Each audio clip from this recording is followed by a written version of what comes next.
on the programming. Imagine that you actually program a robot to be a chaff. And then because they're Omnics and they're smart, they unprogram that part of themselves and become upstanding members of their community. What is upstanding and gentlemanly like is this 3-3 standard Ryan duel that both teams will be taking here, which means, for me at least, looking at Weststep early because he's been kind of on the receiving end of a lot of deaths. It's the refined intellectuals matchup, apparently. Both teams just really muscling about here. I'm amazed no one's gone down, but it may just be Satchok. There we go. Hits that breaking point, unfortunately, for Fiery Society, who were otherwise doing a lot of good there. They were certainly forcing Jupiter further and further back, but on the precipice there, Jupiter do find a bit of a left hook, as it were, and send Fiery Society packing. That's two really big kills as well. Now you start to really address, okay, where are the ultimates so far? Both Sabagod and Vips competitive in terms of Transcendence charge rate. Hengi is well ahead of Red and Evil. Weststep and Satchok somewhat competitive there, with Satchok kind of taking the lead. So going to the next engagement, whoever does get the first ultimates, both Zenyatta's should probably be using Transcendence here. Especially when you consider grabs being on the table. Hengi's grab should just mean Vips' Transcendence, which means Sabagod might just have a Transcendence advantage unless Red and Evil gets the grab quicker. It's a lot of opening damage on Satchok, already low as the fight breaks out and now totally isolated from his team. Has to charge just to try and reposition with them. Jupiter should be grabbing pretty soon here. They're wasting their advantage by not doing so. Yeah, they've given up a lot of time and a lot of space as well, I'd say. Not playing to the ultimate advantage, but there it goes. And there's the answer in Vips' Transcendence. They find Weststep, unfortunately, in the mix. And Arrows finds Claire. Kenwa Hororo has to commit self-destruct to the fight. Now Hengi. Red and Evil's grab is unfortunately looking a bit too successful for Jupiter's tastes, and just looking like they lacked a bit of confidence there, actually, and to play to the ultimate advantage. Well, the other problem is you lose Claire in the self-destruct, and that's the extra sound barrier that Fiery Society get to use, where Jupiter do not get to use. And unfortunately for them, other things look reasonably similar, other things look reasonably even in terms of how the ultimates came through. Both rallies were used at the same time, but Fiery Society just got more every single time. The grab that Red and Evil put down, Satchok got a kill during that one. Jupiter, unfortunately, end up walking away losing this point. I mean, incredibly, Weststep died during Hengi's grab, right? Like, trying to follow up on his teammate's ultimate, which is, in itself, just super rough. And now just one out from Satchok. One may be enough to get Hengi low. Just one. Ooh. But no follow-up there with Vips having Transcendence, and Claire does commit a sound barrier, so on balance, all things even, but Red and Evil has a grab advantage, and you see Fiery Society just lean in and immediately pick up members. And I mean, you said it, Sabagod, unfortunately. I think to be fair, maybe he perhaps he got a little bit too late there. So, okay, you'll maybe forgive him this time around. But for Jupiter, it's still unfortunate because you have to imagine one more connected headshot or one more connected shot in general would have had that Transcendence in time, and maybe would have forced a self-destruct from Arrows as well, win or lose. But Fiery Society now on a bit of a roll. They still have a decent amount of ultimates to play through. They have the cart control in their favor. Jupiter are the ones re-pushing right now, and they're trying to find some positioning. Look at the uptime on the ultimates as well. That's so ridiculous. Arrows tosses it forward, finds a freebie. Satchok charges Hengi back into the team. And the spike's free. That one up, yeah, and that's with Sabagod using Transcendence. It's just really rough, and I mean, you've got to credit Fiery Society. That's what you get in return for having the incredible ult uptime they have. They've had a free self-destruct to just toss in there. And I think if you're going to commit into this fight, because Jupiter half committed, right? They used only a Transcendence and then decided we're going to give up on this engagement at all. So if they use the Transcendence, also then just use your Graviton Surge, combo that up with the self-destruct, go all in here if you really want to defend B. Otherwise, don't Transcendence at all and just back out. Now Fiery Society, Shadow's not the hottest. Hengi throws in the grab, and that means Vips will use the Transcendence. Nice bump to set up the self-destruct for Kenma Hororo. They are rewarded with 2 kills, and Satchok dies just before completing that charge. So Jupiter have found their anchor point for this defense at last. And this is important because this is where you do expect the defense to start to really bunker down. Not with the bunker comp, but with the Scots right now. And for Jupiter, maybe after winning a few more fights, they can get this ultimate economy rolling as well. Weststep looking healthy on the Earth Shatter charge. Fiery Society not really looking healthy at all, except for the sound barrier, which Grandy's audit will need to use to counteract the Earth Shatter rather, once it does come down, assuming it connects. Yeah, Red and Evil committing his grab was a little unfortunate. He couldn't have predicted the deaths to the self-destruct, so it's not like like he's a fault necessarily, but ooh.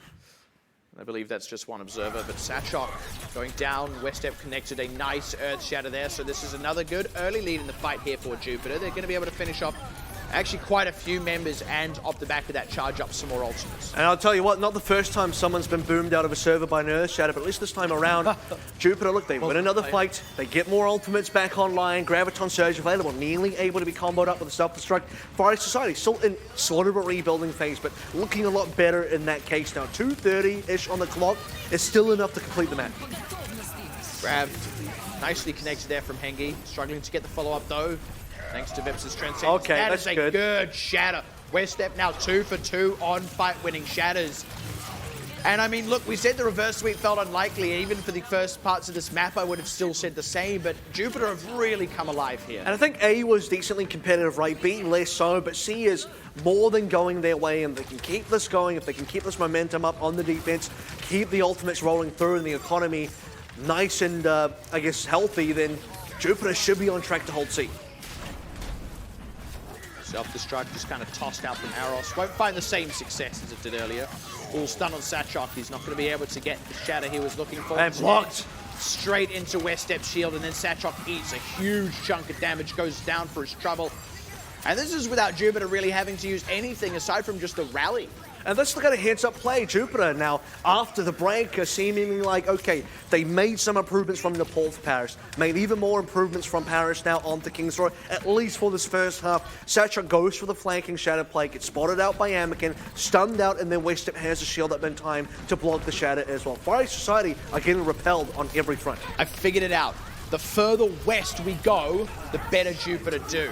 Britain is slightly further west than France.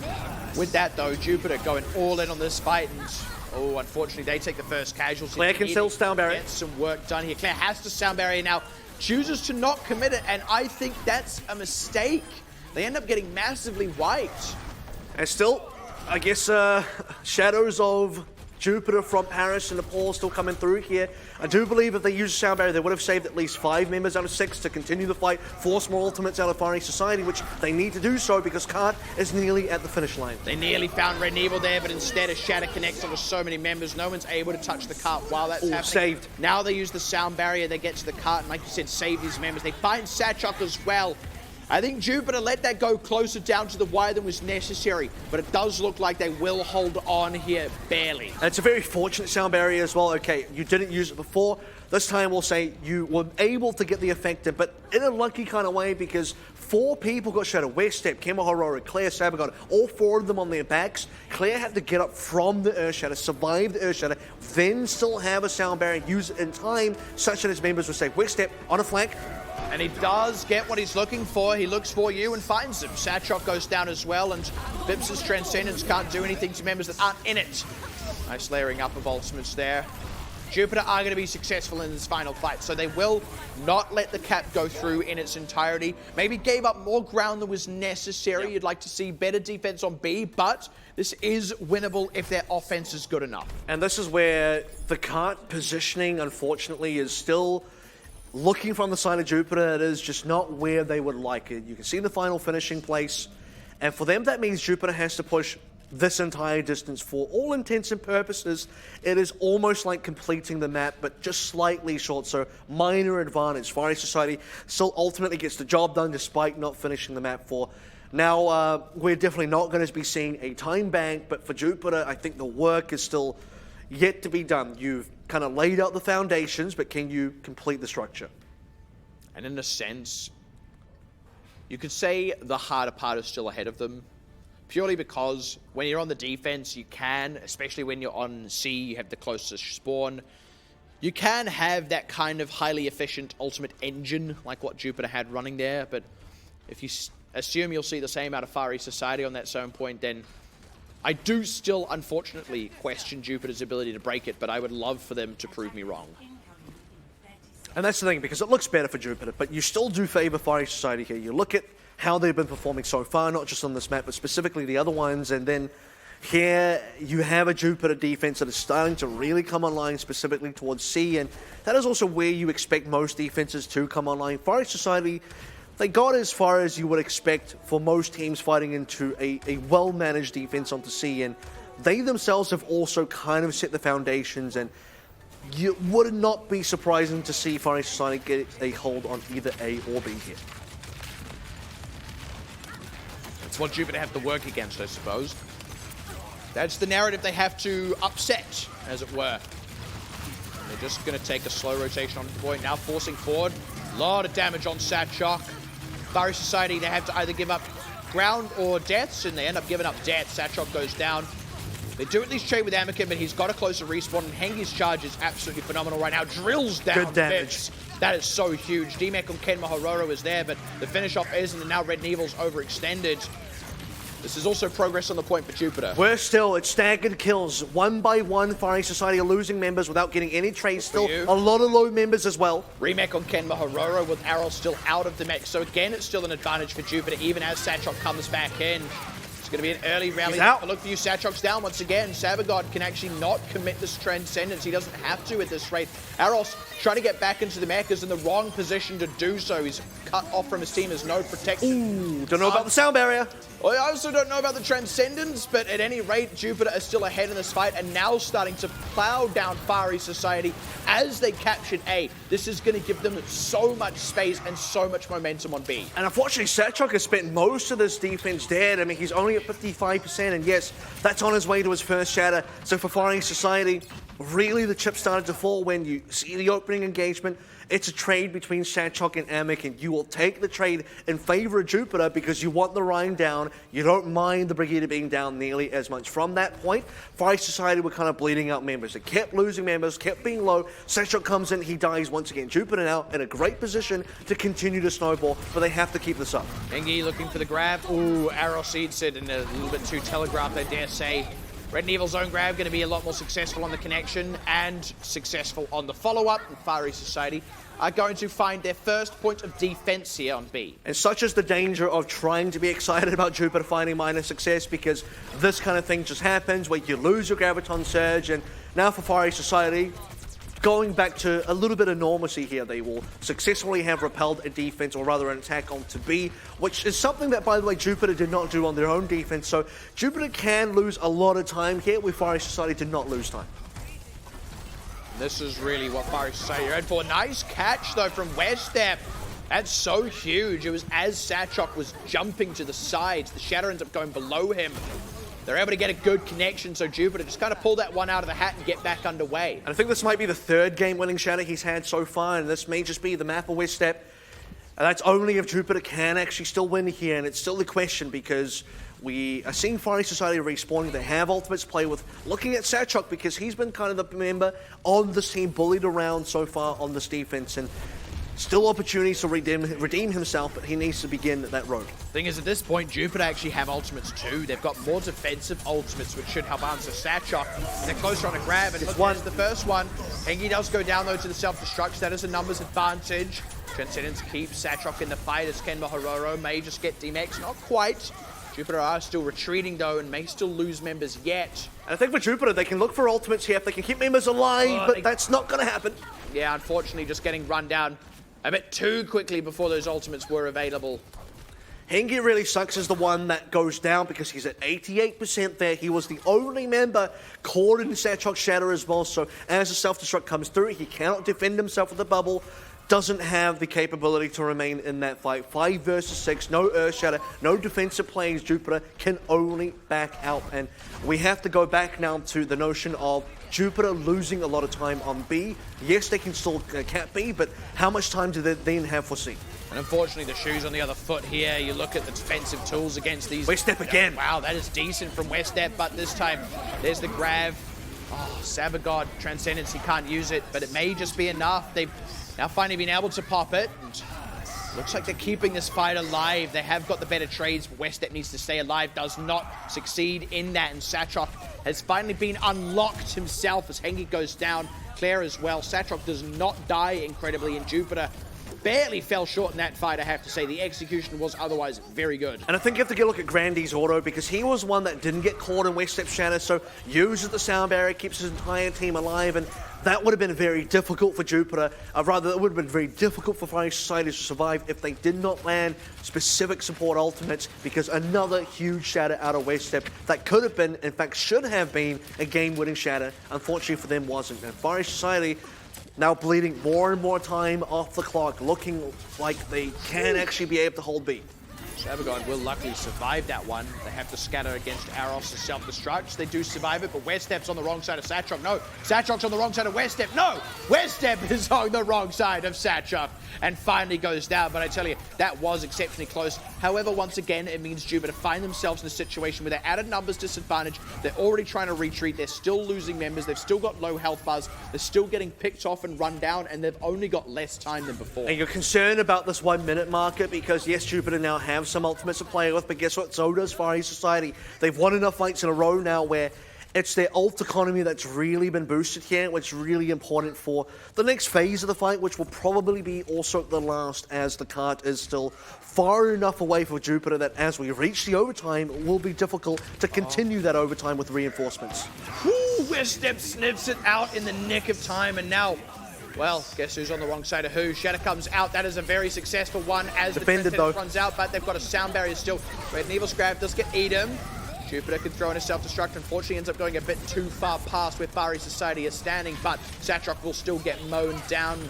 And Grandy's auto as well. Finally, Jupiter have broken through the wall. Fari Society aren't quite going to get that extra little play that they wanted. And we are definitely going into overtime here. Can Jupiter pick up any more members? Because these will be staggered kills. Not going to look like the case here. And Jupiter still have a decent while to go. Fire Society will be able to contest here, and this will be important for both teams. Fire Society have the ultimates, and they're closer to the ultimates that they don't have. Jupiter are coming up on a grab, but that's all they got. Kenma Hiroro's already low. Doesn't quite get demeked. West Step taking pain. Shatrok's got it again. Self-destruct just tossed forward. Only gets Claire because he's one of the few members left alive. Hengi died before getting the grab available, and that's it. The 3-0 will be completed by Far East Society. Jupiter will not step back from the brink. They will tumble off the precipice. And that's an unfortunate loss for Jupiter, but we did say Far East Society looking from the first two maps, they were going to be favored in map number 3. However, what has changed is it looks better for Jupiter. Not good enough for them to win so far. We're now questioning consistency because previously it was, okay, well, where's any signs of life? Now it's like, how often do those signs of life actually appear for Jupiter? They're appearing slightly more often, but once more, not often enough and not consistent enough in order to be able to get them the kind of positioning they require to win a map. And, I mean, that's the sad truth of it, right? Like, it's just not quite there. And what I said partway through that is, you know, the further west the maps are in the world, the better they seem to do, the further they get away from the Far East. But you can never get away from the Far East, really. And how far away is Dorado then? The thing is, I think Mexico eventually, like, you go so far west, you just wrap back around. Like, you're closer to the east, in my opinion. But, like, that's just my geographic opinion.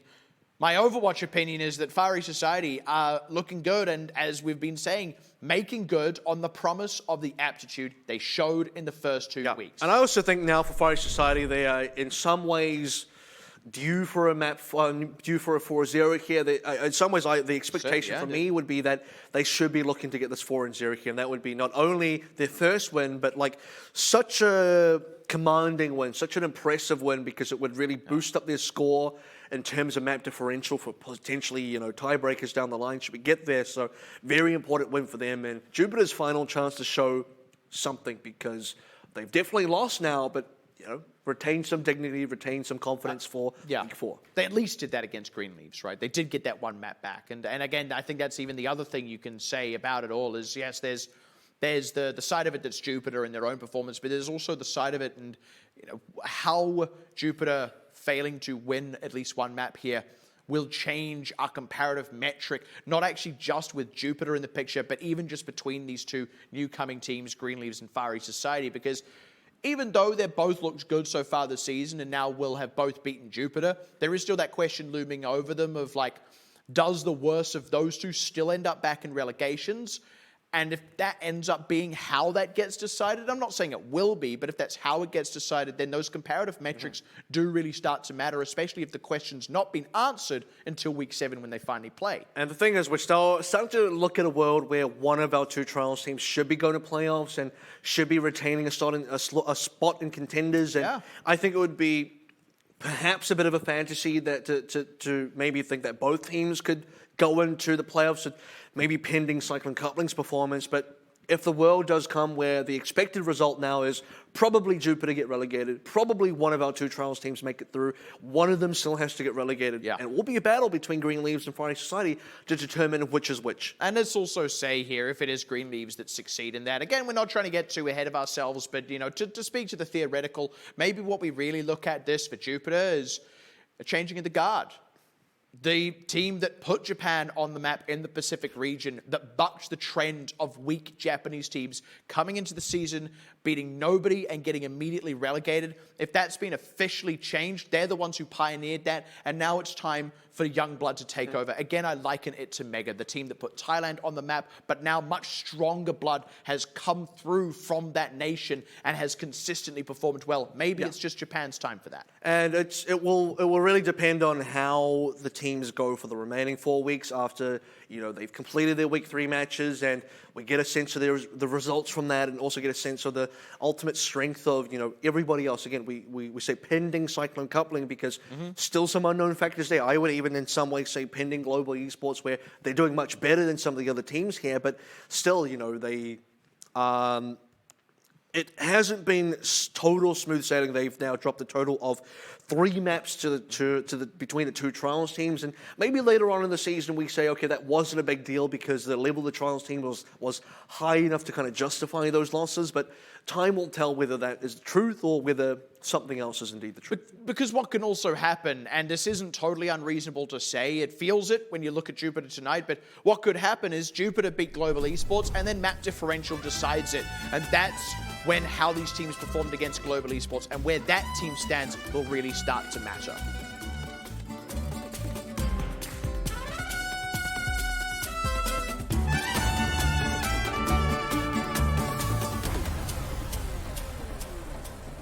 That's really the question, is it? Will it be a 4-0 or not? Can Far East Society slam dunk this one? I think Far East Society should be expected to 4-0 here. They've kind of built themselves up this 3-0 lead in many cases quite convincingly. It would now be quite the shame and in some ways a bit of an upset for them to not get this 4-0. They've already won.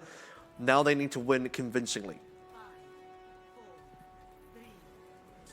It looks like Jupiter are well and truly committed to this. Far East Society, Pip's just going to look for an entry frag and then make the change. They're sticking with what works. The 3-3. Actually, no. They want to against a bunker, specifically this version with multiple DPSs and multiple places where Jupiter can find these kills. And we look back at Anakin on one of his, in fact, his best pick.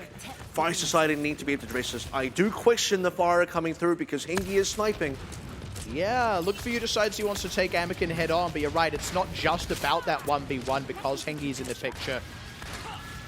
Far East Society, actually Aros is going to make a change of his own now, so this is now a mirror matchup.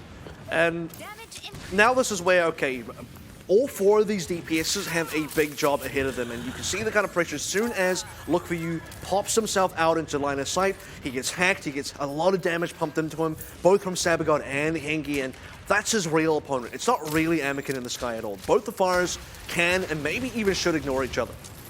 But you also just look at the ability for a slight defender's advantage here, in as much as Vips is inherently more exposed than Sabagod, and I mean, it's little things like that that can be the difference makers, that can be the breaking point. Ooh, doesn't quite get the second rocket to finish off Anakin. There are razors available still, but... And I think this is where if you land one rocket, it comes up to Aros to be able to land that shot to clean him up. Oh. And as we say that, though, the amount of pressure coming through from the Sombras, and this is the other factor. Look, you have Red and Evil sleeping, who will now be cleaned up. And you also have Kemo Hororo, who did clean up Aros, and this is how you shut down the snipers to give your Fires the room. This is Jupiter just looking, honestly, relatively comfortable there. As soon as the play started to get to the courtyard, that's where they're set up to fight. And you see the result of that. Far East Society immediately reconsidering their approach. And this is where, unfortunately, they will also reset a bunch of ultimates, multiple members changing off now. The keeping, from what I can tell, it's going to be Nano Boost and the Rocket Barrage as well, but while Merciless, this is not a good idea for look for you. EMP available for Roro, Jupiter in commanding position to clean up this next fight. It means you can ground look for you with no recourse and no res, and not that extra healing from the Mercy, but Neville already picked off early. Now the EMP to come out. West Step does go down though in the trades, but Jupiter have just got far more damage output than Far East Society right here. And 3 quick kills, 4 now for Hengi. And that's what they've set up for in this courtyard. Hengi has brilliant uncontested sightline. The other thing you have to remember is also the way Hororo and Jupiter play the EMP is important, because you can't really capitalize on the damage, or rather you can't add the damage into the EMP like you would on a dive or a goats or other type composition. Good patience shown by Jupiter to allow Far East Society to dive in first, use EMP defensively to catch more members, and then allow members like Anakin and Hengi to clean those up afterwards. And this is so rough for Far East Society, because this was what they were going to play the first time they rolled out of the gate after making the original swap off the goats, and then look for you just gets headshot. I mean, I feel like they're making this change better late than never, but still probably way too late. But yeah, exactly, because we got less than 1 minute remaining now, 50 seconds, just an EMP. Nothing else to speak of. You're far away from a Nano Blade, and that could be the real tool you use. And by the time that happens, well, I think the map might be over. The offense will be done and dusted. And it still only takes one headshot from Hengi as you approach the fight, or even just a good hack and kill from Hororo to completely annul your ability to get a successful fight in this courtyard. It's going to be the EMP. It only takes out the airborne members who aren't even receiving much pressure, having been grounded. Anakin doing a good job. Really grounded. Getting enough heights, but the sleep as well is pretty brutal. Still Far East Society taking far more pain though, and Satchok slept means he can't rival Rage. And then Anakin gets back in the air, throws out the Rocket Barrage. They find that one. They find Aros' smack. They pick look for you. Less than 10 seconds to go.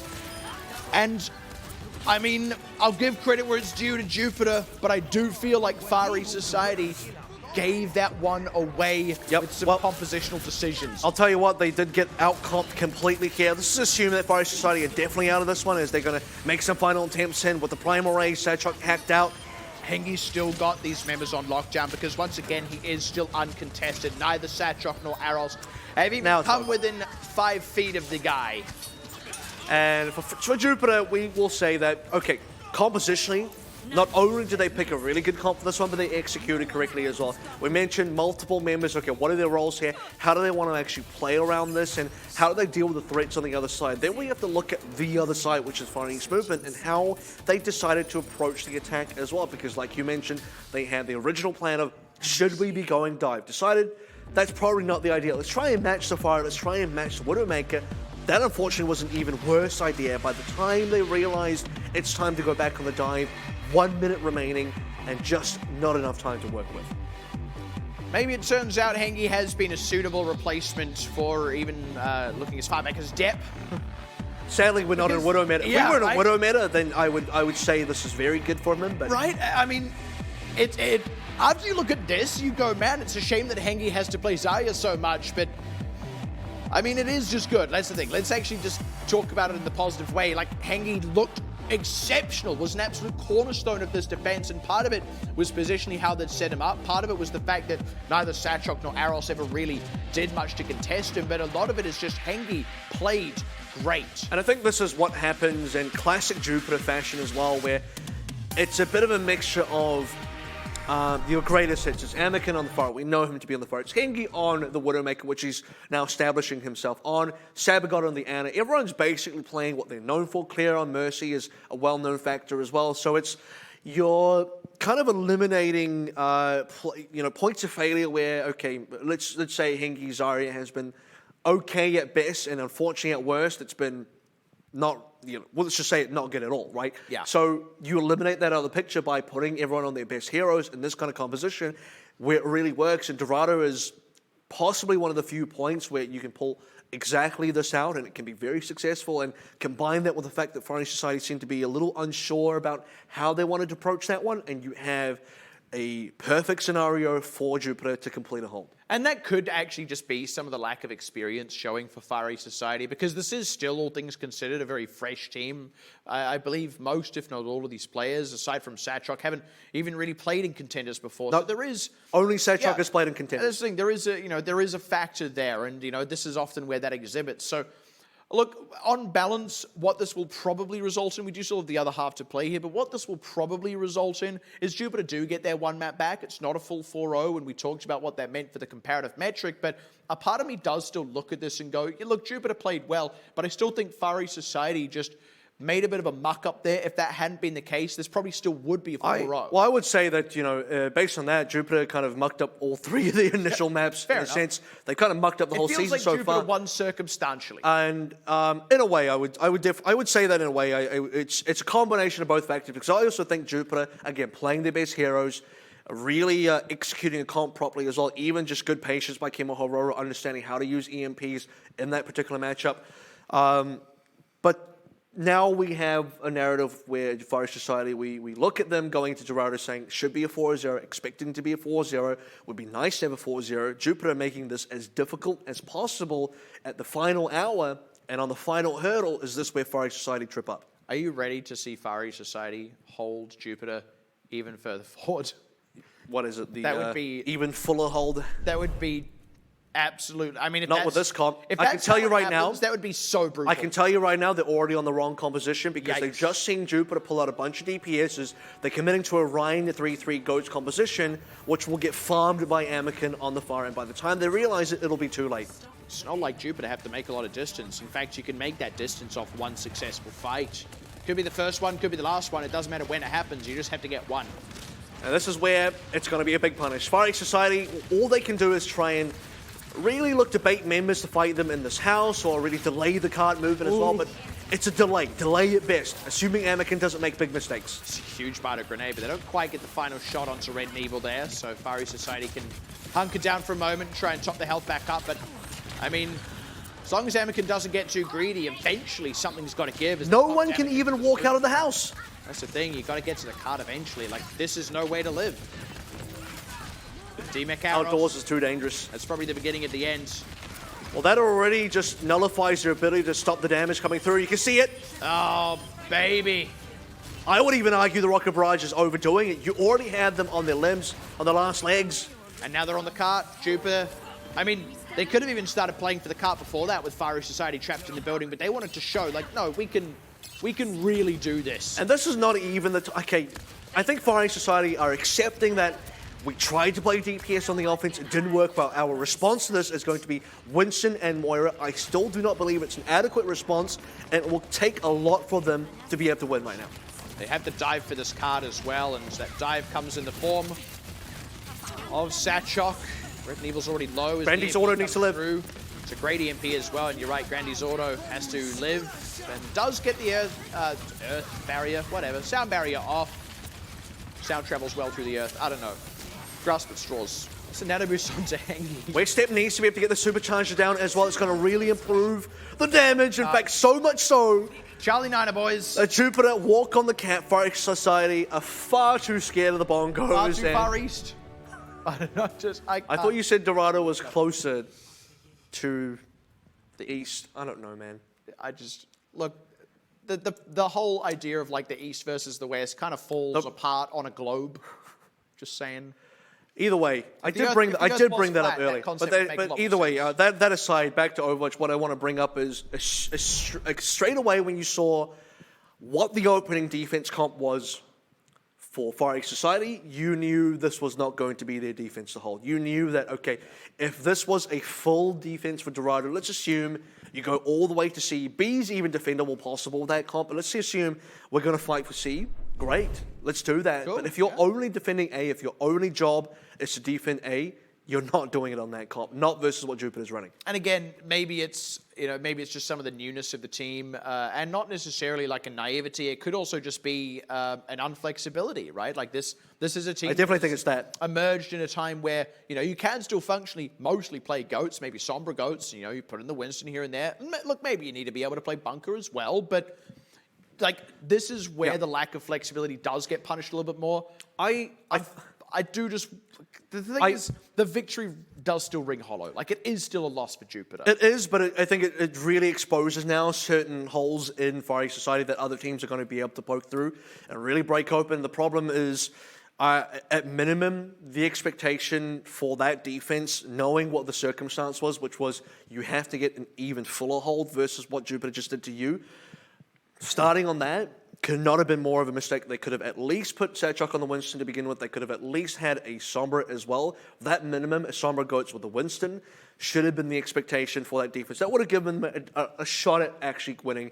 They don't get locked up in a room. They maybe get some trades. They maybe get an EMP. That could be enough. Yeah. That could be enough to get the snowball of momentum rolling for their ult economy that gives them the chance to win. I feel like what they ended up doing gave them no chances to win. And that, to me, is a huge red flag and a huge unfortunate mark against them in what was otherwise a very impressive series. And perhaps the more unfortunate mark is that Jupiter aren't the team that gets to take advantage of that weakness being now exposed, because it came when the series was already lost.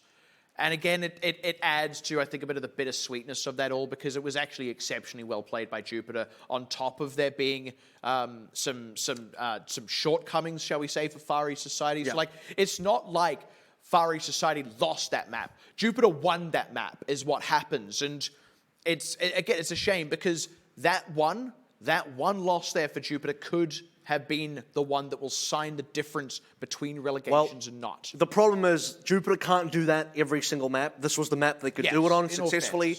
It also requires inflexibility from the side of Fiery Society. So a couple things have to match up for them for this to actually be a thing for Jupiter to succeed on. So in a way, Jupiter, even with this, probably wouldn't have won the series. So you will give credit to Fiery Society as the better team overall, as expected, based on how Jupiter's been performing this entire season.